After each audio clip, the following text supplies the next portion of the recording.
Hi friends, मी मनीषा। चला तर मग आज बघा संध्याकाळच्या वेळेस मस्त अशी पाणीपुरी केली होती। तिखट पाणी हे घरीच सगळं बनवलेलं आहे। तिखट पाणी हे गोड चिंचेचं पाणी, बुंदी, शेव, कांदा आणि हा केला आहे रगडा।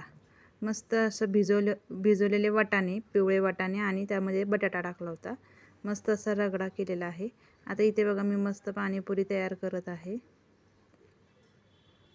मोठी प्लेट घेतलेली आहे, त्यामध्ये बघा पाणीपुरी फोडून ठेवल्यात, त्यात हा रगडा टाकत आहे। असा रगडा केला की त्याची चव काही वेगळीच येते। पातळ रगड्यात चव काही येत नाही। मस्त घट्ट घट्ट रगडा असला की त्याला चव छान येते। त्या पुरीमध्ये मी आता रगडा भरला। आता तिखट पाणी टाकले, गोड पाणी टाकून घ्यायचे। तिखट पाणी, गोड पाणी, त्यावरती शेव, कांदा